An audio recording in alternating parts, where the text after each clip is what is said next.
ಕೇರಳ ವಯನಾಡ್ನಲ್ಲಿ ಹೆಚ್ಚು ಪ್ರಮಾಣದಲ್ಲಿ ಮಳೆಯಾದರೆ ಕಬಿನಿ ಜಲಾಶಯ ಸಂಪೂರ್ಣ ಭರ್ತಿಯಾಗಿ ಕಬಿನಿಯಿಂದ ಕಪಿಲಾ ನದಿಗೆ ಹೆಚ್ಚು ಪ್ರಮಾಣದ ನೀರು ಬಿಡುವುದರಿಂದ ಪದೇ ಪದೇ ತಗ್ಗು ಪ್ರದೇಶದ ಗ್ರಾಮಗಳಾದ ಬೊಕ್ಕಹಳ್ಳಿ ಹೆಚ್ಚಿಗೆ ತೊರೆಮಾವು ಹಾಗೂ ಇನ್ನು ಮುಂತಾದ ಗ್ರಾಮಗಳ ಮನೆಗಳಿಗೆ ನೀರು ನುಗ್ಗೋದ್ರಿಂದ ಮನೆಯ ನಿವಾಸಿಗಳಿಗೆ ತುಂಬಾ ತೊಂದರೆಯಾಗ್ತಾ ಇದೆ. ಇದನ್ನು ಶಾಶ್ವತವಾಗಿ ತಪ್ಪಿಸಲು ಹಳೆ ಬೊಕ್ಕಹಳ್ಳಿ ಗ್ರಾಮವನ್ನು ಸಂಪೂರ್ಣವಾಗಿ ಸ್ಥಳಾಂತರಗೊಳಿಸುವಂತೆ ಗ್ರಾಮಸ್ಥರು ವಿಧಾನ ಪರಿಷತ್ ಸದಸ್ಯ ಹಾಗೂ ವರುಣಾ ವಿಧಾನಸಭಾ ಕ್ಷೇತ್ರದ ಆಶ್ರಯ ಸಮಿತಿ ಅಧ್ಯಕ್ಷರಾದ ಡಾ ಯತೀಂದ್ರ ಸಿದ್ದರಾಮಯ್ಯನವರು ಮನವಿ ಮಾಡಿದರು.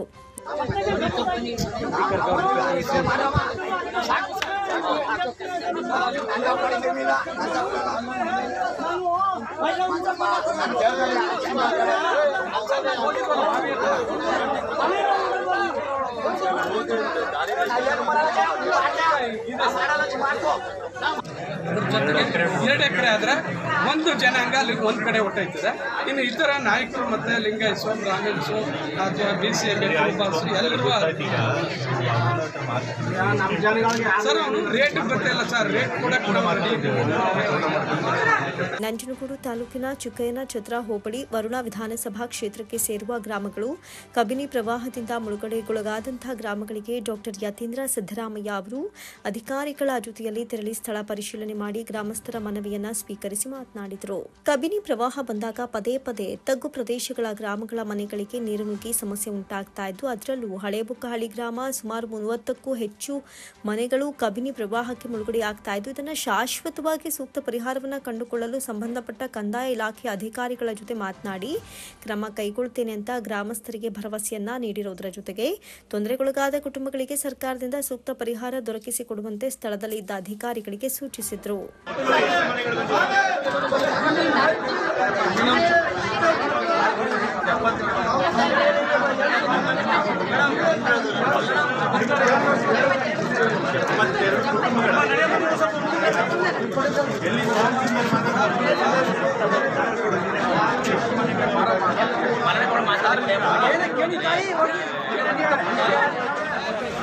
ಈ ಸಂದರ್ಭದಲ್ಲಿ ರಾಜ್ಯ ವಾಲ್ಮೀಕಿ ಅಭಿವೃದ್ಧಿ ನಿಗಮದ ಮಾಜಿ ಅಧ್ಯಕ್ಷ SSC ಬಸವರಾಜು ತಗಡೂರು, ಬ್ಲಾಕ್ ಕಾಂಗ್ರೆಸ್ ಅಧ್ಯಕ್ಷ ಹಾದ್ಯ ರಂಗಸ್ವಾಮಿ, ಶ್ರೀಕಂಠೇಶ್ವರ ವ್ಯವಸ್ಥಾಪನೆ ಸಮಿತಿಯ ಮಾಜಿ ಅಧ್ಯಕ್ಷ ಹೆಜ್ಜೆಗೆ R ಇಂಧನಬಾಬು, ತಾಲೂಕು ಕುರುಬರ ಸಂಘದ ಅಧ್ಯಕ್ಷ ಕೆಂಪಣ್ಣ, ಜಿಲ್ಲಾ ಪಂಚಾಯಿತಿ ಮಾಜಿ ಸದಸ್ಯ ದಯಾನಂದ, ಮುಖಂಡರಾದ ಸೋಮಸುಂದರ್, ಮಾದಪ್ಪ, KS ಉಂಡಿ ಗ್ರಾಮ ಪಂಚಾಯಿತಿ ಅಧ್ಯಕ್ಷ KS ರವಿ, ಸದಸ್ಯರಾದ ಆನಂದ್, ಶ್ರುತಿ, ಬೀರಯ್ಯ, ಪದ್ಮ, ಪಾಣಿ, ತೊರೆಮಾವು ಗಿರೀಶ್, ಕಾರ್ಯನಿರ್ವಹಣಾಧಿಕಾರಿ ರಾಜೇಶ್ ಸೇರಿದಂತೆ ವಿವಿಧ ಇಲಾಖೆ ಅಧಿಕಾರಿಗಳು, ಕಾಂಗ್ರೆಸ್ ಮುಖಂಡರು ಸೇರಿದಂತೆ ಇನ್ನಿತರರು ಹಾಜರಿದ್ದರು. ಸುಖಧರೆ ನ್ಯಾಯಬೆಲೆ ಅಂಗಡಿಯಿಂದ ಅನ್ನಭಾಗ್ಯ ಯೋಜನೆಯ ರಾಗಿ ವಿತರಣೆಯಲ್ಲಿ ವಂಚನೆ ನಡೆದಿದ್ದು, ಅಂಗಡಿ ಮಾಲೀಕ ಪಡಿತರದಾರರಿಗೆ ಇಲಿ ಇಕ್ಕೆ ಮಣ್ಣು ಮಿಶ್ರಿತ ಕಳಪೆ ದರ್ಜೆಯ ರಾಗಿಯನ್ನು ವಿತರಣೆ ಮಾಡ್ತಾ ಇದ್ದು, ರಾಗಿ ಪಡೆದ ಗ್ರಾಮೀಣ ಪ್ರದೇಶದ ಪಡಿತರದಾರರು ಸರ್ಕಾರದ ವಿರುದ್ಧ ಆಕ್ರೋಶಗೊಂಡು ನಾಗಮಂಗಲ ಆಹಾರ ಇಲಾಖೆ ಸುಖಧರೆ ನ್ಯಾಯಬೆಲೆ ಅಂಗಡಿ ಮಾಲೀಕನಿಗೆ ಧಿಕ್ಕಾರಕ್ಕೋಗಿ ಸಾಮೂಹಿಕವಾಗಿ ರಾಗಿಯನ್ನು ತೆಗೆದುಕೊಂಡು ಹೋಗಿ ಊರಿನ ಹೊರಭಾಗದ ತಿಪ್ಪಿಯಲ್ಲಿ ಸುರಿದು ಧಿಕ್ಕಾರಕ್ಕೋಗಿ ಆಕ್ರೋಶವನ್ನು ವ್ಯಕ್ತಪಡಿಸಿದ್ದಾರೆ.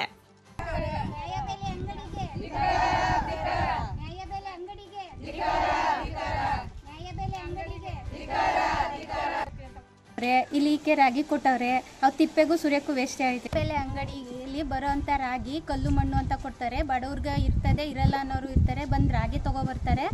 ಅದನ್ನೇ ಈ ಥರದ್ದು ಕೊಟ್ಟಿದ್ದಾರಲ್ಲ, ಸರ್ಕಾರಕ್ಕೆ ಏನು ಹೇಳಬೇಕು ಅಂತ ಹೇಳಿ ನಮ್ಮ ನ್ಯಾಯಬೆಲೆ ಅಂಗಡಿ ಮುದ್ನಳ್ಳಿಯವರು ಮಾತಾಡೋದು ಸರ್. ಈ ಸರಿ ಸೊಸೈಟಿಗೆ ಬಂದಂಥ ರಾಗಿ ಅಕ್ಕಿ ಇದರಲ್ಲಿ ರಾಗಿ ಒಂದಮ್ಮು ಈ ಮಿಲ್ಲಲ್ಲಿ ಯಾವ ರೀತಿ ಧೂಳು ಬರ್ತದೆ ಆ ರೀತಿ ಧೂಳು ತಂದು ಜನ ಕೊಡ್ತಾವ್ರೆ. ಜನ ಒಬ್ಬರೂ ತಗೊಂಡಿಲ್ಲ. ಇದ್ಯಾಕೆ ಈ ರೀತಿ ಅನ್ನೋದು ನೀವು ಮೂಟು ಕಟ್ಟೆ ತೊಗೊಂಡೋಗಿ ನಾಮಲ್ಗೆ ಬೇಕಾದ್ರೆ ಹೋಗಿ ಅಲ್ಲಿ ಮಾಜೂರು ಮಾಡಿಸಿ ಅಂತ ಅಂದರು. ಇದೇನು ನೀವು ಅನ್ನ ಉಣ್ತೀರೋ ಇಲ್ಲ ಮಣ್ಣು ತಿಂತೀರೋ ಇಲ್ಲ ಎಕಡೆ ಬಾಯಿ ಏನು ಹೇಳಿ ತಿಂತೀರಾ, ಅನ್ನ ಉಣ್ಣೋದಿಲ್ವಾ? ಈ ರೀತಿ ಮಾಡಿ ಜನಕ್ಕೆ ತೊಂದರೆ ಕೊಡ್ತಿರಲ್ಲ. ಬರೀ ಸರ್ಕಾರದಿಂದ ಬರೋಂಥ ಸವಲತ್ತ 1 kg ಕಮ್ಮಿ ಕೊಟ್ಬಿಡ್ಲಿ. ಬರೋಂಥ ಸವಲತ್ತ ನ್ಯಾಯವಾಗಿ ಸೀದಾ ಜನರಿಗೆ ತಲುಪ್ತಿಲ್ಲ ಅಂತ ಅಂದರೆ ಈ ನ್ಯಾಯಬೆಲೆ ಅಂಗಡಿ ಯಾಕೆ? ಈ ಸಣ್ಣ ಪುಟ್ಟ ರೈತರ ಬೆಳೆಯೋರು ಬೆಳೆದೇ ಇರೋರು ಇರ್ತಾರೆ. ಇಂಥ ಸನ್ನಿವೇಶದಲ್ಲಿ ಆ ಜೀವನ ಮಾಡೋರು ಅದರಲ್ಲಿ 2 kg ತೊಗೊಂಡೋಗಿ ತಿಂಗಳಾನ್ಗಟ್ಲೆ ಅದ ಜೀವನ ಮಾಡೋರು ಅವ್ರೆ. ಈ ರೀತಿ ಮಾಡಿದ್ರೆ ಸರ್ಕಾರದಿಂದ ಸವಲತ್ತು ಹಾಕಬೇಕು ಜನಕ್ಕೆ. ನಾಗಮಂಗಲ ತಾಲೂಕಿನ ಹುಣಕೆರೆ ಹೋಬಳಿಯ ಸುಖದರೆ ನ್ಯಾಯಬೆಲೆ ಅಂಗಡಿ ಸಂಖ್ಯೆ 66ರಲ್ಲಿ ಸಿಗೆಕೊಪ್ಲು, ಬೊಮ್ಮನಾಯಕನಹಳ್ಳಿ, ಮಲ್ಲಸಂದ್ರ, ಮಠದ ಭುವನಹಳ್ಳಿ, ಮಲ್ಲನಾಯಕನಹಳ್ಳಿ ಗ್ರಾಮಗಳು ಒಳಗೊಂಡಂತೆ 586 ಪಡಿತರದಾರರು ಸರ್ಕಾರದಿಂದ ವಿತರಣೆ ಮಾಡುವ ಅನ್ನಭಾಗ್ಯ ಯೋಜನೆಯ ಫಲಾನುಭವಿಗಳಾಗಿದ್ದಾರೆ. ಸೊಸೈಟಿಲಿ ಅಕ್ಕಿ ಕ್ಲೀನಾಗಿ ರಾಗಿ ಕೊಡ್ತಾ ಇಲ್ಲ, ಕಲ್ಮಣ್ ರಾಗಿ ಅದ ಮುಂಚೆ ತಿನ್ನೋದು ಇಲ್ಲ ಕೋಳಿ ಕೊಕ್ಕರು ತಿನ್ನೋಕ್ಕಾಗಲ್ಲ, ಅದು ಏನು ಮಾಡೋದು ಅಂತ ನಾವು ಕೇಳ್ತಾ ಇದ್ದೀವಿ. ಕೊಡೋದಿದ್ರೆ ಕ್ಲೀನಾಗಿರೋವ ಕೊಡಲಿ, ಇಲ್ಲದೆ ಬೇಡಿ ಬಿಡಿ. ಅವರೆಲ್ಲ ಇದಕ್ಕೆ ಈ ಇದೇ ಸೌಲಭ್ಯ ಕಲ್ಮಣ್ ರಾಗಿ ಕೊಡೋದು, ಮಿಲ್ನಲ್ಲಿ ಕ್ಲೀನ್ ಮಾಡ್ಕೊಡ್ತಾರಲ್ಲ ಅಂತವ. ಇನ್ನು ನ್ಯಾಯಬೆಲೆ ಅಂಗಡಿಯ ಮಾಲೀಕ ಪ್ರತಿ ತಿಂಗಳು ಕೂಡ ಕಳಪೆ ದರ್ಜೆಯ ರಾಗಿಯನ್ನ ವಿತರಣೆ ಮಾಡ್ತಾ ಇದ್ದು, ಈ ಸಂಬಂಧ ಸಾಕಷ್ಟು ದೂರುಗಳು ಗ್ರಾಮಸ್ಥರಿಂದ ನೀಡಿದ್ರೂ ಆಹಾರ ನಿರೀಕ್ಷಕರು ಕ್ರಮ ವಹಿಸ್ತಾ ಇಲ್ಲ. ಆಹಾರ ಇಲಾಖೆಯು ಕೂಡ ಶಾಮೀಲಾಗಿದೆ ಅಂತ ಪಡಿತರದಾರರು ಆಕ್ರೋಶವನ್ನು ವ್ಯಕ್ತಪಡಿಸಿದ್ರು. ಬಂದೈತೆ ಒಳ್ಳೊಳ್ಳೆ ರಾಗಿ. ನಮ್ಮನೆ ನ್ಯಾಯಬೆಲೆ ಅಂಗಡಿಗೆ ನಾವು ಬೊಮ್ಮನಹಳ್ಳಿಯವರು ನ್ಯಾಯಬೆಲೆ ಅಂಗಡಿಗೆ ಹೋದ್ರೆ ಕಲ್ಲು ಮಣ್ಣು ಇಲಿಕ್ಕೆ ಕೊಟ್ಟವ್ರೆ. ಇದನ್ನ ಉಣ್ಬೋದ ನಾವು ತಿಪ್ಪಿ ಸುರಿದಿದ್ದೀವಿ. ಮೊನ್ನೆ ತುಂಬ ಕೊಟ್ಟಿರೋದು, ಇನ್ನೇನು ಅವ್ರೇನು ರಾಗಿ ಕೊಟ್ಟಿದ್ದಾರೆ ನೋಡಿ, ಅಲ್ಲೇ ಅಷ್ಟು ರಾಗಿಯ 15 ತಾಲೂಕಿನಲ್ಲಿರುವ 97 ನ್ಯಾಯಬೆಲೆ ಅಂಗಡಿಗಳಲ್ಲಿ ಶುದ್ಧವಾದ ರಾಗಿಯನ್ನ ವಿತರಣೆ ಮಾಡ್ತಾ ಇದ್ದು, ಸುಖದರೆ ಅಂಗಡಿ ಮಾಲೀಕ ಮಾತ್ರ ಕಳಪೆ ರಾಗಿ ನೀಡುತ್ತಾ ಇರುವುದು ಖಂಡನೀಯವಾಗಿದೆ. ಈ ತಕ್ಷಣ ಅಧಿಕಾರಿಗಳು ಕ್ರಮ ವಹಿಸಬೇಕು ಅಂತ 6 ಗ್ರಾಮದ ಗ್ರಾಮಸ್ಥರು ಆಗ್ರಹಿಸಿದ್ದಾರೆ. ರಾಗಿನೂ ಗೊಬ್ಬರ ತಗೋದೆ, ಗೋಧಿ ಇಟ್ಟು ಗೊಬ್ಬರ ತಗೋದೆ. ಯಾರು ಕೊಟ್ಟಾರೋ ಅಲ್ಲಿ ನಮಗೆ ಸೊಸೈಟಿಲಿ ಕೊಟ್ಟಿದ್ದಂಗೆ ರಾಗಿನೂ ಚೆನ್ನಾಗಿಲ್ಲ. ನಮ್ ಗೋಧಿ ಅಲ್ಲಿ ಎಡವಾಟ ಅದು ಚೆನ್ನಾಗಿಲ್ಲ ಅಂತಾರೆ, ಏನ್ ಮಾಡೋದು? ಅದು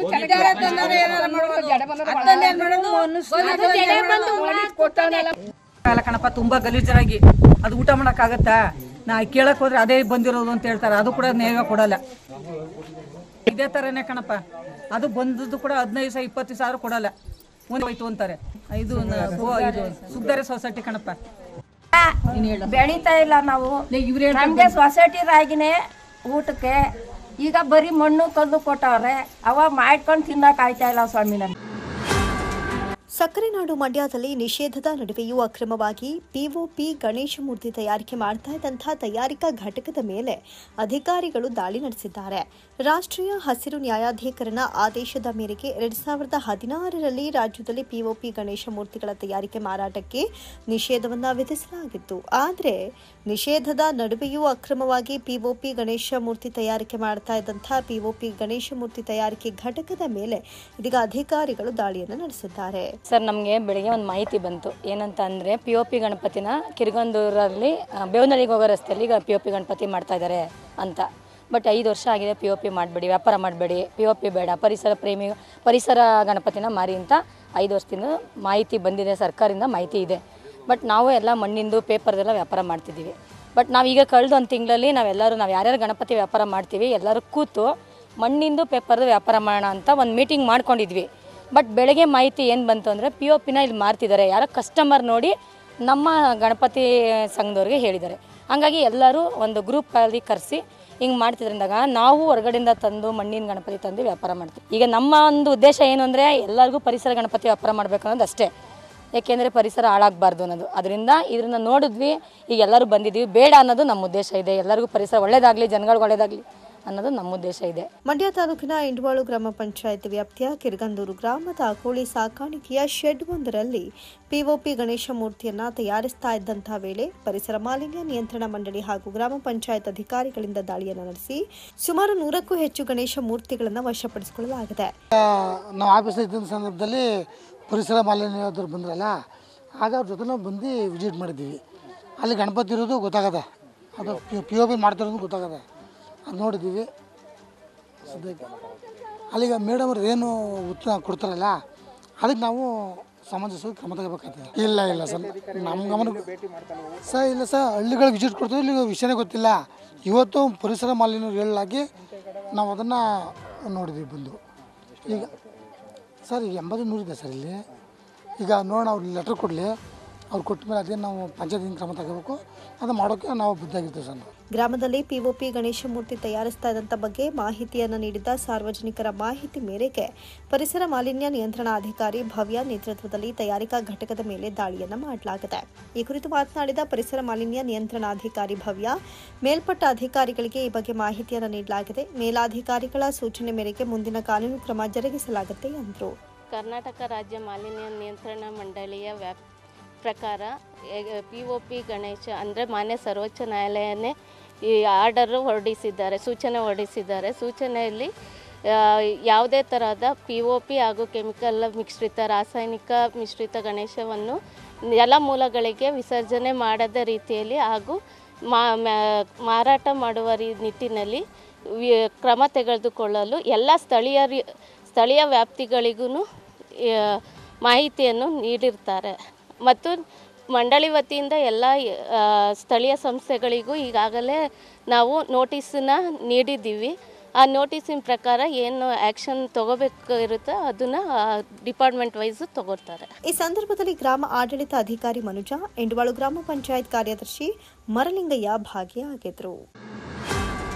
association of physician of India Mandya ಶಾಖೆ ವತಿಯಿಂದ 41ನೇ ರಾಜ್ಯ ಮಟ್ಟದ ಫಿಸಿಷಿಯನ್ ವೈದ್ಯರ ಸಮ್ಮೇಳನವನ್ನು ಆದಿಚುಂಚನಗಿರಿ ವಿಶ್ವವಿದ್ಯಾನಿಲಯ ಹಾಗೂ ಮಂಡ್ಯ ವೈದ್ಯಕೀಯ ವಿಜ್ಞಾನಗಳ ಸಂಸ್ಥೆಯ ಸಹಯೋಗದಲ್ಲಿ ಜುಲೈ 26ರಿಂದ ಜುಲೈ 28ರವರೆಗೆ ಮಂಡ್ಯದ ವೈದ್ಯಕೀಯ ವಿಜ್ಞಾನಗಳ ಸಂಸ್ಥೆಯ ಆವರಣದಲ್ಲಿ ಆಯೋಜಿಸಲಾಗಿದೆ ಅಂತ ಸಮ್ಮೇಳನದ ಅಧ್ಯಕ್ಷ ಡಾಕ್ಟರ್ ಶಿವಕುಮಾರ್ ತಿಳಿಸಿದರು.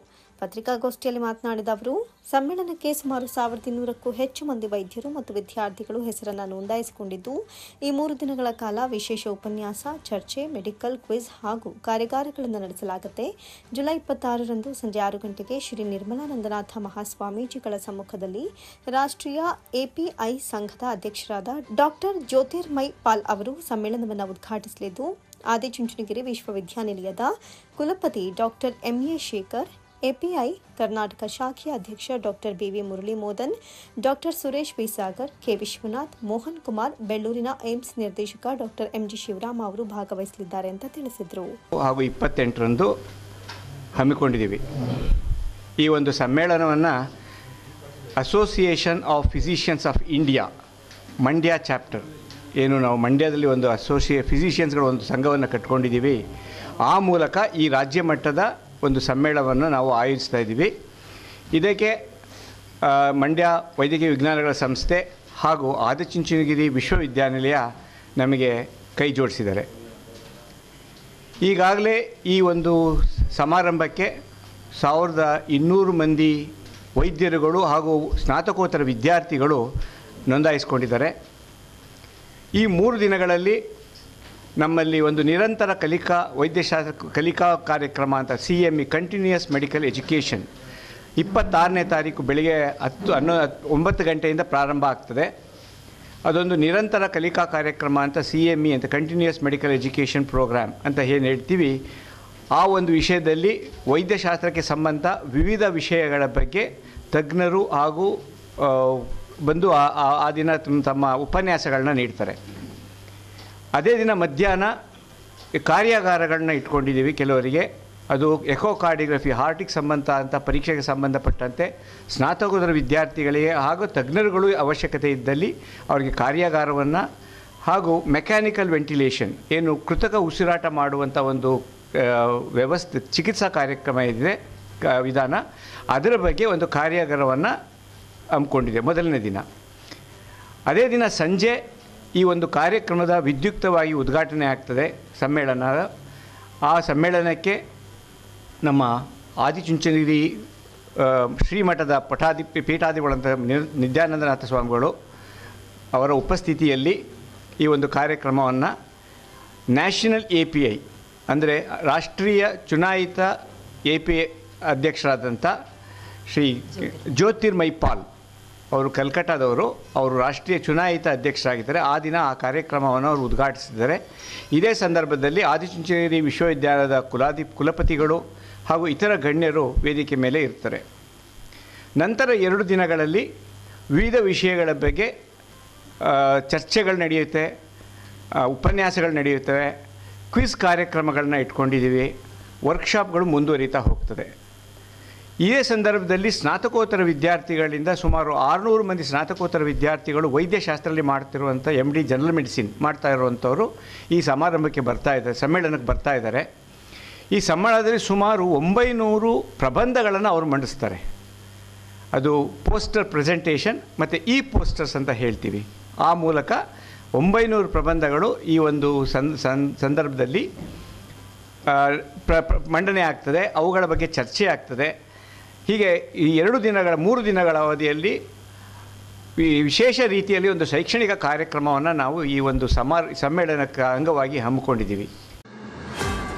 ಅನಿಕೇತನ ಪ್ರಿ ಯೂನಿವರ್ಸಿಟಿ ಕಾಲೇಜು ಹಾಗೂ 14ನೇ ಕರ್ನಾಟಕ ಎನ್ಸಿಸಿ ಬೆಟಾಲಿಯನ್ ಮೈಸೂರು ಮತ್ತು ಮಾಧ್ಯಮಿಕ ಶಿಕ್ಷಕರ ಸಂಘದ ಆಶ್ರಯದಲ್ಲಿ ಜುಲೈ 26ರಂದು ಕಾರ್ಗಿಲ್ನ 25ನೇ ವರ್ಷದ ವಿಜಯೋತ್ಸವ ರಜತ ಮಹೋತ್ಸವ ಸಂಭ್ರಮ, ರಕ್ತದಾನ ಹಾಗೂ ಗೌರವ ಸಮರ್ಪಣೆ ಕಾರ್ಯಕ್ರಮವನ್ನು ಹಮ್ಮಿಕೊಳ್ಳಲಾಗಿದೆ ಅಂತ ಅನಿಕೇತನ ಸಂಸ್ಥಾಪಕ ಕಾರ್ಯದರ್ಶಿ ಡಾಕ್ಟರ್ ರಾಮಲಿಂಗಯ್ಯ ತಿಳಿಸಿದರು.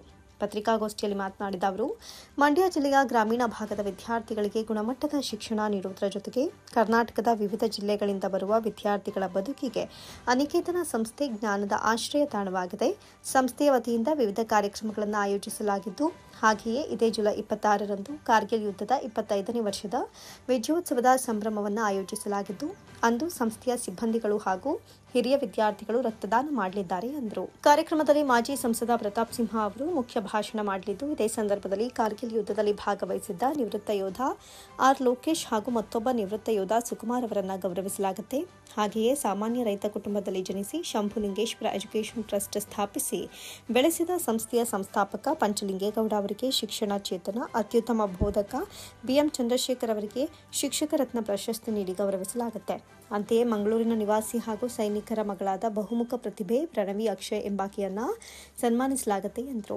ಅಂದು ನಡೆಯಲಿರುವ ಕಾರ್ಯಕ್ರಮದ ಅಧ್ಯಕ್ಷತೆಯನ್ನು ಅನಿಕೇತನ ಸಂಸ್ಥೆಯ ಸಂಸ್ಥಾಪಕ ಅಧ್ಯಕ್ಷ ಡಾಕ್ಟರ್ ಕೆಎಂ ಜಗದೀಶ್ ವಹಿಸಲಿದ್ದು, ಕಾರ್ಯದರ್ಶಿ ಎಚ್ಎಸ್ ಚುಂಚೇಗೌಡ, 14ನೇ Karnataka battalion NCC commanding officer colonel Siddhartha Vatsayan, ಆಡಳಿತಾಧಿಕಾರಿ lieutenant colonel Prabhakaran, subedar major Sebastian Daniel, ಮಾಧ್ಯಮಿಕ ಶಿಕ್ಷಕ ಸಂಘದ ರಾಜ್ಯಾಧ್ಯಕ್ಷ ಸಂದೀಪ್ ಬೂದಿಹಾಳ ಭಾಗವಹಿಸಲಿದ್ದಾರೆ ಎಂದರು. ಈ ವರ್ಷ 25 ವರ್ಷಗಳನ್ನು ಸಂದಿರ್ತಕ್ಕಂಥ ಸಂದರ್ಭದಲ್ಲಿ ವಿಶಿಷ್ಟವಾಗಿ ಬಹಳ ವಿಶೇಷವಾಗಿ ನಾವು ಈ ಕಾರ್ಯಕ್ರಮವನ್ನು ಆಯೋಜನೆ ಮಾಡಬೇಕು ಅಂತಕ್ಕಂಥದ್ದು ನಮ್ಮ ಸಂಸ್ಥೆಯ ಧ್ಯೇಯೋದ್ದೇಶ. ನಾನಾಗಲೇ ಹೇಳಿದಾಗೆ ಸಂಸ್ಥೆಯಲ್ಲಿ ಕೇವಲ ಶಿಕ್ಷಣಕ್ಕೆ ಮಾತ್ರ ಸೀಮಿತವಾಗಿದ್ದೇನೆ, ಹಲವಾರು ಸಮಾಜಮುಖಿ ಕೆಲಸಗಳನ್ನು ನಾವು ಮಾಡ್ಕೊಂಡು ಬಂದಿದ್ದೇವೆ. ಪ್ರತಿ ವರ್ಷ ಗಾಂಧಿ ಜಯಂತಿ ಸಂದರ್ಭದಲ್ಲಿ ಮಂಡ್ಯದ ಸುತ್ತಮುತ್ತಲ ಗ್ರಾಮಗಳಲ್ಲಿ ನೈರ್ಮಲ್ಯವನ್ನು ಕಾಪಾಡ್ತಕ್ಕಂಥದ್ದು ಅಥವಾ ಸ್ವಚ್ಛತೆಯ ಬಗ್ಗೆ ಸಾರ್ವಜನಿಕರಲ್ಲಿ ಅರಿವು ಮೂಡಿಸ್ತಕ್ಕಂಥದ್ದು, ವಿಕಲಚೇತನರಿಗೆ ಸಹಾಯ ಮಾಡ್ತಕ್ಕಂಥದ್ದು, ಮತ್ತು ಮಂಡ್ಯ ನಗರ ಜಿಲ್ಲಾಸ್ಪತ್ರೆಯಲ್ಲಿ ದಶಮಾನೋತ್ಸವ ಸಂದರ್ಭದಲ್ಲಿ 10 ದಿನಗಳ ಕಾಲ ಅಲ್ಲಿರ್ತಕ್ಕಂತಹ ರೋಗಿಗಳು ಮತ್ತು ಅವರ ಜೊತೆಯಲ್ಲಿರ್ತಕ್ಕಂಥವರಿಗೆ 10 ದಿನಗಳ ಕಾಲ ನಾವು ಒಂದು ಸಹಭೋಜನ ವ್ಯವಸ್ಥೆಯನ್ನು ಕೂಡ ಮಾಡ್ಕೊಂಡು ಬಂದಿದ್ದೀವಿ. ಹೀಗೆ ಒಂದಲ್ಲ ಎರಡಲ್ಲ ಹಲವಾರು ಕಾರ್ಯಕ್ರಮಗಳನ್ನು ನಾವು ಸಂಸ್ಥೆ ವತಿಯಿಂದ ನಡೆಸ್ಕೊಂಡು ಬರ್ತಾ ಇದ್ದೀವಿ. ಅದೇ ಸಂದರ್ಭದಲ್ಲಿ ಕೋವಿಡ್ ಸಂದರ್ಭದಲ್ಲಿ ಭಾಳ ಅತಿ ಮುಖ್ಯವಾಗಿ ನಾವು ಸಂಸ್ಥೆ ವತಿಯಿಂದ ಸರ್ಕಾರಕ್ಕೆ ದೇಣಿಗೆಯನ್ನು ಕೂಡ ಕೊಟ್ಟಿದ್ದೇವೆ. ಮತ್ತು ನಮ್ಮ ಸಂಸ್ಥೆಯಲ್ಲಿ ಕೆಲಸ ನಿರ್ವಹಿಸ್ತಕ್ಕಂಥ ಎಲ್ಲ ಬಂಧುಗಳಿಗೆ, ಅಂದರೆ ನಮ್ಮ ಅಧ್ಯಾಪಕರುಗಳಾಗಿರ್ಬೋದು, ಅಧ್ಯಾಪಕೇತರರಾಗಿರ್ಬೋದು, ಪೂರ್ಣ ಪ್ರಮಾಣದ ಸಂಬಳವನ್ನು ಕೊಟ್ಟು ಈ ಸಂಸ್ಥೆಯನ್ನು ಈ ರೀತಿಯಲ್ಲಿ ನಡೆಸ್ತಾ ಇರ್ತಕ್ಕಂಥದ್ದನ್ನು ಭಾಳ ಹೆಮ್ಮೆಯಿಂದ ಹೇಳ್ಕೊಳ್ಳೋದಕ್ಕೆ ನಾನು ಇಚ್ಛೆ ಪಡ್ತೇನೆ. ನಾನು ಹೇಳಿದಾಗೆ ಕಳೆದ ವರ್ಷ ನಾವು ಕಾರ್ಗಿಲ್ ವಿಜಯೋತ್ಸವವನ್ನು ಆಚರಣೆ ಮಾಡಿದ್ವಿ. ವಿಶೇಷವಾಗಿ ಈ ವರ್ಷ 25 ವರ್ಷವನ್ನು ಸಂದಿರ್ತಕ್ಕಂಥ ಸಂದರ್ಭದಲ್ಲಿ ನಾವು ರಜತ ಮಹೋತ್ಸವವನ್ನು ಆಚರಣೆ ಮಾಡಬೇಕಂತಕ್ಕಂಥದ್ದು ವಿಶಿಷ್ಟವಾಗಿ ಯೋಜನೆ ಮಾಡಿದ್ದೇವೆ. ಇದಕ್ಕೆ ಜೊತೆಯಲ್ಲಿ ನಾವು ರಕ್ತದಾನ ಶಿಬಿರವನ್ನು ಕೂಡ ಏರ್ಪಾಡು ಮಾಡಿದ್ದೇವೆ. ಇದೇ ಸಂದರ್ಭದಲ್ಲಿ ನಾವು ಮುಖ್ಯ ಅತಿಥಿಗಳಾಗಿ ಮಂಡ್ಯ ಮತ್ತು ಕೊಡಗು ಜಿಲ್ಲೆಯ ಮಾಜಿ ಸಂಸತ್ ಸದಸ್ಯರಾಗಿರ್ತಕ್ಕಂಥ ಪ್ರತಾಪ್ ಸಿಂಹರ್ ಅವರು ಮುಖ್ಯ ಅತಿಥಿಗಳಾಗಿ ಭಾಗವಹಿಸಲಿದ್ದಾರೆ. ಕಾರ್ಗಿಲ್ ಯುದ್ಧದಲ್ಲಿ ಭಾಗವಹಿಸಿ ಬಂದಿರತಕ್ಕಂತಹ ಜಿಲ್ಲೆಯವರೇ ಆಗಿರ್ತಕ್ಕಂತಹ ನಿವೃತ್ತ ಯೋಧ ಲೋಕೇಶ್ ಆರ್ ಅವರನ್ನು ಮತ್ತು ಸುಕುಮಾರ್ ಅವರನ್ನು ಕೂಡ ಈ ಸಂದರ್ಭದಲ್ಲಿ ನಾವು ಗೌರವಿಸಬೇಕು ಅಂತಕ್ಕಂಥ ಒಂದು ಯೋಜನೆಯನ್ನು ಹಾಕ್ಕೊಂಡಿದ್ದೇವೆ. ಈ ಕಾರ್ಯಕ್ರಮವನ್ನು ನಾವು ಆಗಲೇ ಹೇಳಿದಾಗೆ ಕರ್ನಾಟಕ ರಾಜ್ಯ ಮಾಧ್ಯಮಿಕ ಶಿಕ್ಷಣ ಸಂಸ್ಥೆಯ ಸಹಯೋಗದೊಂದಿಗೆ ಗುರುವಂದನಾ ನಿಮಿತ್ತ ಶಿಕ್ಷಕ ಚೇತನ ಮತ್ತು ಶಿಕ್ಷಕ ರತ್ನ ಪ್ರಶಸ್ತಿಯನ್ನು ಕೂಡ ನೀಡಲಾಗ್ತಾ ಇದೆ. ಸುದ್ದಿಗೋಷ್ಠಿಯಲ್ಲಿ ಎನ್ಸಿಸಿ ಅಧಿಕಾರಿ ರಾಜು, ಸಾಹಿತಿ ಪುಟ್ಟೇಗೌಡ, ದೈಹಿಕ ಶಿಕ್ಷಕ ಶಿವಕುಮಾರ್ ಉಪಸ್ಥಿತರಿದ್ದರು. ಮೈಸೂರು ನಗರದ ಶ್ರೀರಾಂಪುರದಲ್ಲಿರುವ ಶ್ರೀ ನವಚೇತನ ಬಸವೇಶ್ವರ ಟ್ರಸ್ಟ್ನ ವಿಶೇಷ ಚೇತನ ಆಶ್ರಮದ ಮಕ್ಕಳ ಬಗ್ಗೆ ಸರ್ಕಾರ ಗಮನ ಹರಿಸಿ ಅಭಿವೃದ್ಧಿ ಯೋಜನೆಗಳಿಗೆ ಮುಂದಾಗಬೇಕು ಅಂತ ಕೆಪಿಸಿಸಿ ಅಸಂಘಟಿತರ ಘಟಕದ ರಾಜ್ಯ ಪ್ರಧಾನ ಕಾರ್ಯದರ್ಶಿ ಆರ್ ಶ್ರೀಪಾಲ್ ಒತ್ತಾಯಿಸಿದರು. ಸುದ್ದಿಗೋಷ್ಠಿಯಲ್ಲಿ ಮಾತನಾಡಿದ ಅವರು, ಆಶ್ರಮಕ್ಕೆ ಗಣ್ಯರು, ಸಚಿವರು ಹಾಗೂ ಶಾಸಕರು ಈ ಆಶ್ರಮಕ್ಕೆ ಭೇಟಿ ಮಾಡಿದ್ದ ಸಂದರ್ಭದಲ್ಲಿ ಸಹಾಯ ಮಾಡುವ ಆಶ್ವಾಸನೆಯನ್ನು ನೀಡಿದ್ರು. ಇದಾಗಿ ವರ್ಷಗಳೇ ಕಳೆದು ಹೋದ್ರು. ಈ ಬಗ್ಗೆ ಗಮನ ಹರಿಸದೇ ಇರುವುದು ಬೇಸರದ ಸಂಗತಿ. ಇಲ್ಲಿ ಜಿಲ್ಲೆಯ ಬೇರೆ ಬೇರೆ ಊರಿನ ಮಕ್ಕಳು ಹಾಗೂ ಬಡ ಮಕ್ಕಳು ವಿದ್ಯಾಭ್ಯಾಸವನ್ನು ಮಾಡ್ತಾ ಇದ್ದಾರೆ ಎಂದರು. ಇಂದಿನ ಪರಿಸ್ಥಿತಿಯಲ್ಲಿ ಸಹಾಯ ಮಾಡುವವರೇ ಕಡಿಮೆಯಾಗಿದ್ದಾರೆ. ಎಲ್ಲರಂತೆ ಬದುಕಲು ವಿಶೇಷ ಚೇತನ ಮಕ್ಕಳಿಗೂ ಅವಕಾಶ ಮಾಡಿಕೊಡಬೇಕು. ಅವರು ವಿದ್ಯಾಭ್ಯಾಸದಲ್ಲಿ ತೊಡಗಿ ಸಾಧನೆ ಮಾಡಬೇಕು. ಸರ್ಕಾರ ಮತ್ತು ಜಿಲ್ಲಾ ಉಸ್ತುವಾರಿ ಸಚಿವರು ಆಶ್ರಮದ ಅಭಿವೃದ್ಧಿಗೆ ಮುಂದಾಗಬೇಕು ಅಂತ ಮನವಿ ಮಾಡಿದರು. ಸರ್ಕಾರಕ್ಕೆ ಏನಾದರೂ ಕೊಡುಗೆ ಕೊಡಲೇಬೇಕು ಅಂತೇಳಿ ವಿಶೇಷ ಮಕ್ಕಳು ಒಂದು ಇದು ಆಶ್ರಮವನ್ನು ನಡೆಸ್ತಾ ಇದ್ದಾರೆ. ಆ ಆಶ್ರಮದಲ್ಲಿ ಆ ಮಕ್ಕಳು ನೋಡಿದಾಗ ನಾನು ನನ್ನ ಜನ್ಮ ದಿನಾಂಕನ ಆಚರಣೆ ಮಾಡ್ಕೊಳ್ಳೋದಕ್ಕೆ ಇವಾಗ ನಾನು ಕರೀತಾರೆ. ಸೊ ನಿನ್ನೆ ಕರೆದಾಗ ನಾನು ಅಲ್ಲಿ ಹೋಗಿ ನೋಡಿದಾಗ ನನಗೆ ಮನಸ್ಸಿಗೆ ಬಹಳ ನೋವಾಗಬೇಕು. ಯಾಕೆಂತಂದರೆ ಆ ವಿಶೇಷ ಚೇತನ ಮಕ್ಕಳು ಪಾಪ ಎದ್ದೇಳೋದು ಕಷ್ಟ, ಅವ್ರಿಗೆ ಅರಿವೇ ಇಲ್ಲ. ಅವ್ರಿಗೆ ಎದ್ದೇಳೋದು ಕಷ್ಟ, ಓಡಾಡೋದು ಕಷ್ಟ. ಈ ರೀತಿಲಿ ಇದ್ದಾಗ ಸೊ ಇವರು ಕಾಳಜಿ ಇಟ್ಟು ಅದನ್ನ ಅವ್ರಿಗೆ ಮನೆ ಬಾಗಿಲು ಹೋಗಿ ಅವ್ರ ಮನೆಯಿಂದ ಕರ್ಕೊಂಡ್ಬಂದು ಸೊ ಆ ಜಾಗದಲ್ಲಿ ಒಂದು ಆಶ್ರಮ ನಡೆಸಿ ಅವರಿಗೆ ಊಟ ತಿಂಡಿ ವಸತಿ ಎಲ್ಲ ನೀಡಿ ಒಂದು ನಡ್ಸ್ಕೊಂಡು ಬರ್ತಾ ಇರುವಾಗ ಇವರು ಕೆಲ ಸಚಿವರು ಅಂದರೆ ನಮ್ಮ ಸರ್ಕಾರ ಸಚಿವರೇನೆ ಅವರು ಶಾಸಕರು ಇವನ್ನೆಲ್ಲ ಇನ್ವೈಟ್ ಮಾಡಿದ್ದಾರೆ ಆಲ್ರೆಡಿ, ನಾನು ಹೋಗೋ ಹಿಂದೆ. ಸೊ ಅವರು ಅಲ್ಲಿ ಹೋಗಿ ಭರವಸೆಗಳನ್ನ ಕೊಟ್ಟಿದ್ದಾರೆ.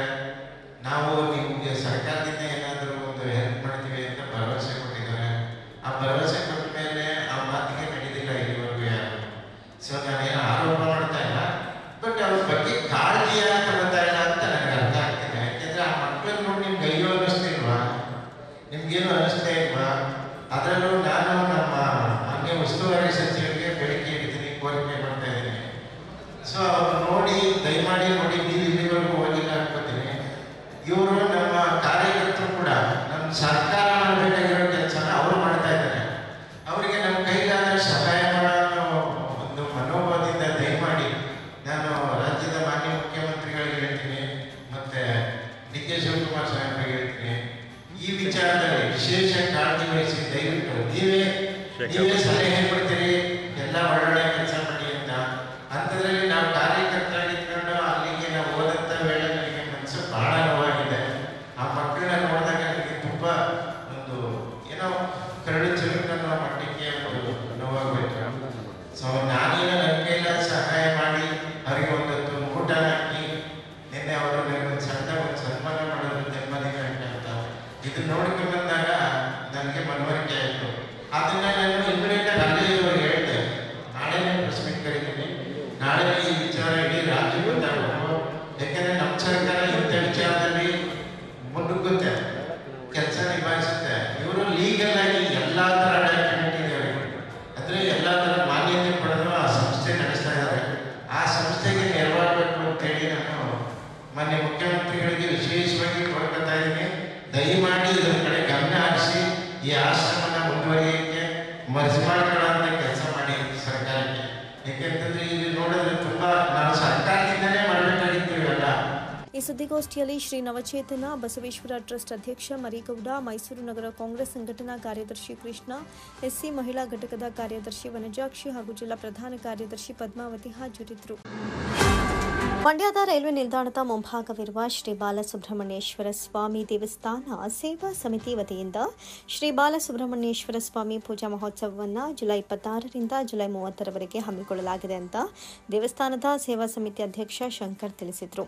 ಪತ್ರಿಕಾಗೋಷ್ಠಿಯಲ್ಲಿ ಮಾತನಾಡಿದ ಅವರು, ಜುಲೈ 26ರಂದು ಬೆಳಗ್ಗೆ 7:30ಕ್ಕೆ ಮಹಾಗಣಪತಿ ಪೂಜೆ, 9 ಗಂಟೆಗೆ ಸುಬ್ರಹ್ಮಣ್ಯ ಗಣಪತಿ ಮಾರಮ್ಮ ದೇವರಿಗೆ ಪಂಚಾಮೃತ ಅಭಿಷೇಕ, 9:30ರಿಂದ ಮಧ್ಯಾಹ್ನ 12 ಗಂಟೆಯವರೆಗೆ ಚಂಡಿಕಾ ಹೋಮ ಮತ್ತು ಪೂರ್ಣಾಹುತಿ ಮಹಾಮಂಗಳಾರತಿ ನಡೆಯಲಿದೆ. ಜುಲೈ 27ರಂದು ಸಂಜೆ 7 ಗಂಟೆಯಿಂದ 8 ಗಂಟೆಯವರೆಗೆ ದುರ್ಗಾ ಹೋಮ, ಜುಲೈ 28ರಂದು ಸಂಜೆ 7ರಿಂದ ರಾತ್ರಿ 8 ಗಂಟೆಯವರೆಗೆ ನವಗ್ರಹ ಹೋಮ ಮತ್ತು ಮೃತ್ಯುಂಜಯ ಹೋಮ ನಡೆಯಲಿದೆ. ಇನ್ನು ಜುಲೈ 29ರಂದು ಸಂಜೆ 7 ಗಂಟೆಗೆ ಆಡಿ ಕೃತಿಕಾ ನಕ್ಷತ್ರದ ಪ್ರಯುಕ್ತ ಸ್ಕಂದ ಹೋಮ ನಡೆಯಲಿದೆ. ಜುಲೈ 30 ಮಂಗಳವಾರ ಆಡಿ ಕೃತಿಕಾ ನಕ್ಷತ್ರದ ಪ್ರಯುಕ್ತ ಬೆಳಗ್ಗೆ 6:30ರಿಂದ 10 ಗಂಟೆಯವರೆಗೆ ಶ್ರೀ ಸುಬ್ರಹ್ಮಣ್ಯೇಶ್ವರ ಸ್ವಾಮಿಗೆ ಫಲ ಪಂಚಾಮೃತ ಅಭಿಷೇಕ ಸಹಿತ ಮಹಾಪೂಜೆ ನೆರವೇರಲಿದ್ದು, ಬೆಳಗ್ಗೆ 9:30ರಿಂದ ರಾತ್ರಿ 8 ಗಂಟೆವರೆಗೆ ಪ್ರಸಾದ ವಿನಿಯೋಗ ಕಾರ್ಯಕ್ರಮ ನಡೆಯಲಿದೆ. ಆದ್ದರಿಂದ ಭಕ್ತಾದಿಗಳು ಹೆಚ್ಚಿನ ಸಂಖ್ಯೆಯಲ್ಲಿ ಆಗಮಿಸಿ ದೇವರ ಕೃಪೆಗೆ ಪಾತ್ರರಾಗಬೇಕು ಅಂತ ತಿಳಿಸಿದರು. ಶ್ರೀ ಬಾಲಸುಬ್ರಹ್ಮಣ್ಯ ಸ್ವಾಮಿ ದೇವಸ್ಥಾನ ರೈಲ್ವೆ ಸ್ಟೇಷನ್ ಮುಂಭಾಗ ಇರುವಂಥ ದೇವಸ್ಥಾನದ ಟ್ರಸ್ಟ್ನ ಪದಾಧಿಕಾರಿಗಳು ಇಲ್ಲಿ ಬಂದಿದ್ದೇವೆ. ಆ ಸ್ವಾಮಿಯ ವರ್ಷದ ವಾರ್ಷಿಕೋತ್ಸವದ ಅಂಗವಾಗಿ ವಿಶೇಷವಾದಂಥ ಪೂಜಾ ಕಾರ್ಯಕ್ರಮಗಳನ್ನು ಇಟ್ಟಿದ್ದೇವೆ. ಈ ವರ್ಷದ ಅಂಗವಾಗಿ ಅದರಲ್ಲಿ ಮೊದಲನೆಯದಾಗಿ 26/7/2024 ಶುಕ್ರವಾರ ಬೆಳಿಗ್ಗೆ 9:30ರಿಂದ ಮಧ್ಯಾಹ್ನ 12:30 ಗಂಟೆ ಚಂಡಿಕಾ ಹೋಮವನ್ನು ಏರ್ಪಡಿಸಿರುತ್ತೇವೆ. 27 ಮತ್ತು 27/7/2024 ಶನಿವಾರ ದುರ್ಗಾ ಹೋಮವನ್ನು ಏರ್ಪಡಿಸಿರುತ್ತೇವೆ. ಅದು ಸಂಜೆ 6:30ರಿಂದ 7:30ರವರೆಗೆ. ಮತ್ತು ಮೂರನೇದಾಗಿ 28/7/2024 ಭಾನುವಾರ ಮೃತ್ಯುಂಜಯ ಹೋಮ ಮತ್ತು ನವಗ್ರಹ ಹೋಮವನ್ನು ಏರ್ಪಡಿಸಿರುತ್ತೇವೆ. ನಾಲ್ಕನೆಯದಾಗಿ 29/7/2024 ಸೋಮವಾರ ಸಂಜೆ ಸ್ಕಂದ ಹೋಮ ಮತ್ತು ಸುಬ್ರಹ್ಮಣ್ಯ ಹೋಮವನ್ನು ಏರ್ಪಡಿಸಿರುತ್ತೇವೆ. ಹಾಗೂ ಕೊನೆಯದಾಗಿ 30/7/2024 ಮಂಗಳವಾರ ಬೆಳಿಗ್ಗೆ ಸ್ವಾಮಿಗೆ ಸುಬ್ರಹ್ಮಣ್ಯ ಸ್ವಾಮಿ ಮತ್ತು ಗಣಪತಿ ಮತ್ತು ಮಾರಮ್ಮನಿಗೆ ಎಲ್ಲರಿಗೂ ಪಂಚಾಮೃತ ಅಭಿಷೇಕವಾದ ಮೂಲಕ ಮಹಾಮಂಗಳಾರತಿ ಆದ ಮೇಲೆ ಇದು ಪ್ರಸಾದವನ್ನು ಏರ್ಪಡಿಸಿರುತ್ತೇವೆ. ಬೆಳಗ್ಗೆ 9:30ರಿಂದ ರಾತ್ರಿ 8 ಗಂಟೆ ಪ್ರಸಾದವನ್ನು ವಿನಿಯೋಗವಿರುತ್ತದೆ. ಇದಾದ ಮೇಲೆ ಮಹಾಮಂಗಳಾರತಿಯನ್ನು ಏರ್ಪಡಿಸಿರುತ್ತೇವೆ. ಸುದ್ದಿಗೋಷ್ಠಿಯಲ್ಲಿ ದೇವಸ್ಥಾನದ ಸೇವಾ ಸಮಿತಿ ಪ್ರಧಾನ ಕಾರ್ಯದರ್ಶಿ ಕಣಿವೇಲು, ಆರ್ಮುಗಂ, ಅರ್ಜುನ, ಚಲುವರಾಜು, ಕುಪ್ಪರಾಜು ಉಪಸ್ಥಿತರಿದ್ದರು. ಭಾರತ ವೀರಶೈವ ಲಿಂಗಾಯತ ಮಹಾಸಭಾ ಮೈಸೂರು ಜಿಲ್ಲಾ ಘಟಕದ ಅಧ್ಯಕ್ಷ ಹಾಗೂ ಪದಾಧಿಕಾರಿಗಳ ಸ್ಥಾನಗಳಿಗೆ ಭಾನುವಾರ ನಗರದ ಅಗ್ರಹಾರದ ನಟರಾಜ ಸಭಾಭವನದಲ್ಲಿ ಚುನಾವಣೆ ನಡೆಯಿತು. ಅಧ್ಯಕ್ಷ ಸ್ಥಾನಕ್ಕೆ ಸ್ಪರ್ಧಿಸಿದ ಹಿನಕಲ್ HB ಬಸವರಾಜು 729 ಮತವನ್ನ ಗಳಿಸುವುದರೊಂದಿಗೆ ಜಯಗಳಿಸಿದರು. ಇನ್ನಿತರ ಸ್ಪರ್ಧಿಗಳಾದ ವರುಣಾ ಮಹೇಶ್ 634, ಶಿವಮೂರ್ತಿ ಕಾನ್ಯ 586, ವಸಂತಕುಮಾರ್ ಅವರು 56 ಮತಗಳನ್ನು ಪಡೆದುಕೊಂಡರು. 30 ಮಂದಿ ನಿರ್ದೇಶಕರ ಸ್ಥಾನಗಳಿಗೆ ಹಿನಕಲ್ ಬಸವರಾಜುರವರ ತಂಡ ಭರ್ಜರಿಯಾಗಿ ಜಯವನ್ನು ಗಳಿಸಿತು. ಅವರ ತಂಡದಿಂದ ಪುರುಷ ನಿರ್ದೇಶಕ ಸ್ಥಾನದ 14 ಅಭ್ಯರ್ಥಿಗಳು ಹಾಗೂ ಮಹಿಳಾ ನಿರ್ದೇಶಕ ಸ್ಥಾನದ 8 ಅಭ್ಯರ್ಥಿಗಳು ಜಯಗಳಿಸಿದರು. ಪುರುಷರಾದ P. Shekhar, NG Girish, S. Girish, K. Girikumar, LP Manjunath, Dakshinamurthy, K. Nagaraju, Basavaraju M, KM Madappa, doctor MM Mahadevappa, MS Rechanna, ದೂರ K. ಶಿವಕುಮಾರ್ ಷಡಕ್ಷರಿ ಗೆಲುವನ್ನು ಸಾಧಿಸಿದರು. ಮಹಿಳಾ ನಿರ್ದೇಶಕ ಸ್ಥಾನಕ್ಕೆ ಅನಸೂಯ ಗಣೇಶ್, ದಾಕ್ಷಾಯಿನಿ ಲಿಂಗರಾಜು, ದಾಕ್ಷಾಯಿನಿ ಎಂ, NB ಭಾಗ್ಯ, ರಾಜೇಶ್ವರಿ ಮಹೇಶ್, ರೂಪಾ ಸತೀಶ್, ಸರ್ವಮಂಗಳ HN, ಸೌಭಾಗ್ಯ ಒಟ್ಟು 22 ಮಂದಿ ಭರ್ಜರಿ ಜಯವನ್ನು ಗಳಿಸಿದರು. ಶಿವಮೂರ್ತಿ ತಂಡದಲ್ಲಿ ಕಲಳ್ಳಿ Nataraju, AV Virupaksha, GM Mahesh, M Chandrashekhar, Paramesh, ನಾಗಜ್ಯೋತಿ, ಪ್ರತಿಧ್ವನಿ ಪ್ರಸಾದ್ 6 ಜನ ಜಯಗಳಿಸಿದರು. ವರುಣಾ ಮಹೇಶ್ ತಂಡದಿಂದ ನಟರಾಜು CR, ಶೈಲಾ ನಾಗರಾಜು ಜಯಗಳಿಸಿದರು. ನೂತನ ಅಧ್ಯಕ್ಷ ಹಾಗೂ ನಿರ್ದೇಶಕರಿಗೆ ಮುಖಂಡರಾದ TS Lokesh, MS Mahadevaswamy, ಇಮ್ಮಾವು Dakshinamurthy, T Lingaraja Arjuna, Devalapura Nagaraju, ದೂರ ಮಹದೇವಸ್ವಾಮಿ, ಗೆಜ್ಜಿಗಳ್ಳಿ ಶಂಕರ್, ಖಡೇಶ್ ಕಾಶಿ, ವಿಶ್ವನಾಥ ಶೆಟ್ಟಿ, ದಾರಿಪುರ D ಚಂದ್ರಶೇಖರ್ ಇನ್ನಿತರರು ಶುಭ ಕೋರಿದರು. ಸರ್, ನಮ್ಮ ಕಾರ್ಯಚಟುವಟಿಕೆ ಇರೋದು ಸಮಾಜವನ್ನು ಸಂಘಟನೆ ಮಾಡಿ ಸಮಾಜದಲ್ಲಿ ಇರತಕ್ಕಂತಹ ಕಡು ಬಡವನಿಗೂ ಸಹ ಏನು ನಮಗೆ ಸಮಾಜ ಅನುಕೂಲ ಮಾಡಿಕೊಡಬೇಕು ಆ ಚಿಂತನೆಯಲ್ಲಿ ನಾವು ಸಮಾಜವನ್ನು ಕಟ್ಟಲಿಕ್ಕೆ ಚಿಂತನೆ ಮಾಡ್ತಾ ಇದ್ದೀವಿ. ಸರ್, ನಮ್ಮ ಉದ್ದೇಶ ಇದುವರೆಗೆ ನಾವು 3 ಕೋಟಿ 2 ಲಕ್ಷ 3 ಲಕ್ಷ 4 ಲಕ್ಷ ಮೈಸೂರು ನಗರದಲ್ಲಿ ವೀರಶೈವರು ಲಿಂಗಾಯತರು ಇದ್ದೇವೆ ಅಂತ ಹೇಳ್ತಾರೆ. ಆದರೆ ನಮಗೆ ಒಂದು ಬಸವ ಭವನ ಇಲ್ಲ ಸರ್. ಆದ್ದರಿಂದ ಒಂದು ಬಸವ ಭವನವನ್ನು ನಿರ್ಮಾಣ ಮಾಡುವಂತಹ ಪ್ರಯತ್ನ ನನ್ನ ತಂಡ, ನನ್ನ ಸಮಾಜ ನನ್ನ ಜೊತೆಯಲ್ಲಿ ಸದಾ ಇರುತ್ತೆ. ಆ ಕೆಲಸವನ್ನು ನನ್ನ ಅವಧಿಯಲ್ಲಿ ಮುಗಿಸ್ತೇನೆ ಸರ್. ವೋಟಿಂಗ್ ಎಲ್ಲ 1800 ಚಿಲ್ಲರೆ ವೋಟ್ ಆಗಿದೆ ಸರ್. 2000 ಚಿಲ್ಲರೆ ವೋಟ್ ಆಗಿದೆ ಸರ್. ಅದರಲ್ಲಿ ಕುಲಗೆಟ್ಟು ಮತಗಳು ಅವು ಎಲ್ಲ ಸೇರಿ ಕಮ್ಮಿ ಸರ್. ನನಗೆ 724 ಚಿಲ್ಲರೆ ಮತಗಳು ಬಂದಿದೆ ಸರ್. ನನ್ನ ತಂಡದ ಎಲ್ಲ ಅತಿ ಹೆಚ್ಚಿನ ಮತ ಪಡೆದಂತಹ ಮಹಿಳಾ ಅಭ್ಯರ್ಥಿ ಅನಸೂಯ ಗಣೇಶ್ ಅವರಿದ್ದಾರೆ.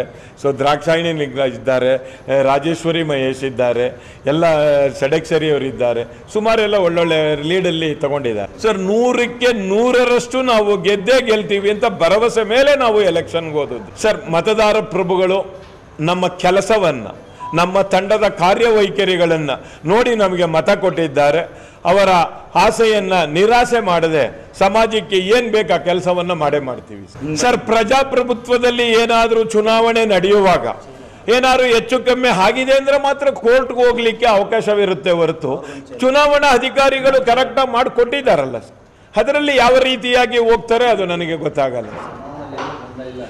ಚುನಾವಣೆಯಲ್ಲಿ ಯಾವ ವಿಧವಾದ ತೊಂದರೆಯೂ ಇಲ್ಲ ಸರ್. ನೂತನ ಮುಖ್ಯಾಧಿಕಾರಿ ಸತೀಶ್ ಕುಮಾರ್ ಅವರಿಂದ ಪಾಂಡವಪುರದ ಸಂತೆಮಾಳ ಹಾಗೂ ಪ್ರಮುಖ ಅಂಗಡಿ ಬೀದಿಗಳಲ್ಲಿ ಪರಿಶೀಲನೆಯನ್ನು ನಡೆಸಲಾಯಿತು. ಪಾಂಡವಪುರ ಪುರಸಭೆಗೆ ನೂತನ ಮುಖ್ಯಾಧಿಕಾರಿ ಸತೀಶ್ ಕುಮಾರ್ ಅಧಿಕಾರವನ್ನು ಸ್ವೀಕರಿಸಿದ ಮರುದಿನವೇ ಪಾಂಡವಪುರ ಪುರಸಭೆ ವ್ಯಾಪ್ತಿಗೆ ಇರುವ ಸಂತೆಮಾಳದಲ್ಲಿ ಅವ್ಯವಸ್ಥೆ ನೋಡಿ ಅಧಿಕಾರಿಗಳಿಗೆ ತರಾಟೆ ತೆಗೆದುಕೊಂಡು ಕೂಡಲೇ ಸಮಸ್ಯೆಯನ್ನು ಬಗೆಹರಿಸುವಂತೆ ಆದೇಶವನ್ನು ನೀಡಿದರು.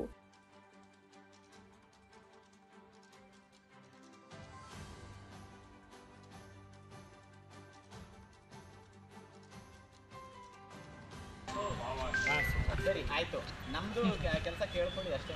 ನನಗೆ ನಿಮಗೆ ತೊಂದರೆ ಕೊಡೋಕ್ಕೆ ಯಾರಾದರೂ ₹1 ಕೇಳಕ್ಕೆ ಹೋದ್ರೂ ನಾವು ಕೊಡೋದಿಲ್ಲ. ಲಾಸ್ಟಿಗೆ ಮುಗಿಸ್ಬೇಕು, ಕ್ಲೀನ್ ಮೇಂಟೈನ್ ಮಾಡಬೇಕು, ನಮ್ಮ ಜೊತೆ ನೀವು ಸಹಕಾರ ಕೊಡಬೇಕು. ಎನಿ ಟೈಮ್ ನಾವು ಕೆಲಸದಲ್ಲಿ ಇರ್ತೀವಿ. ಆಮೇಲೆ ಇಲ್ಲ ಇದು ಯಾರು ಆಗ್ತಾರೆ ಅಂತ ಹೇಳಿದ್ರೆ ಇರ್ತೀವಿ. ನಾನೀಗ ಎಲ್ಲರಿಗೂ ನೋಟಿಸ್ ನಿಮ್ಮ ಅಂಗಡಿ ಮುಂದೆ ಯಾರ್ಯಾರು ಹಿಂದೆ ಹಾಕಿರ್ತಾರೆ ಅವರು. ಸಂತೆಮಾಳದಲ್ಲಿ ಬೇಕಾಬಿಟ್ಟಿಯಾಗಿ ಅಂಗಡಿ ಮಾಲೀಕರು ಕಸ ಸುರಿತಾ ಇರುವುದು ನನ್ನ ಗಮನಕ್ಕೆ ಬಂದಿದೆ. ಅಂಗಡಿ ಮಾಲೀಕರು ಕಸಗಳನ್ನು ಎಲ್ಲಂದರಲ್ಲಿ ಎಸೆಯಬಾರದು ಹಾಗೂ ಪುರಸಭೆ ವ್ಯಾಪ್ತಿಯಿಂದ ಬರುವ ವಾಹನಗಳಲ್ಲೇ ತಮ್ಮ ಕಸಗಳನ್ನು ಹಾಕಬೇಕು. ತಪ್ಪಿದ್ದಲ್ಲಿ ನೋಟಿಸ್ ನೀಡಿ ಜಾರಿಗೊಳಿಸಲಾಗುತ್ತೆ ಹಾಗೂ ಕಾನೂನು ಕ್ರಮ ತೆಗೆದುಕೊಳ್ಳಲಾಗುತ್ತೆ ಅಂತ ತಿಳಿಸಿದರು. ಈಗ 11 ಗಂಟೆ 12 ಗಂಟೆ ಹೊತ್ತಿಗೆ ನನಗೆ ಫೋಟೋ ಹಾಕೊಂಡು ರಮೇಶ್ ಅಲ್ಲೂ ಹಾಕಿದಲ್ಲ ಅದನ್ನು ತೆಗಿಬೇಕು. ಅಲ್ಲೂ ನಡಿಯಮ್ಮ ಕೇಳಿ, ನಮ್ಮ ಆಫೀಸಿಂದ ಯಾರಾದರೂ ನಿಮಗೆ ತೊಂದರೆ ಕೊಡ್ತಾ ಇದ್ರೆ ನನಗೆ ಕೇಳಿ, ವಿಷಯ ಕೇಳ್ಕೊಳ್ಳಿ. ಕ್ಲೀನಾಗಿ ಇಡ್ಕೋಬೇಕು ಅಂಗಡಿ ಮುಂದೆ ಪ್ರತಿಯೊಬ್ಬರು. ನಾವೇ ಎಲ್ಲನೂ ಕೆಲಸ ಮಾಡೋಕ್ಕಾಗೋದಿಲ್ಲ.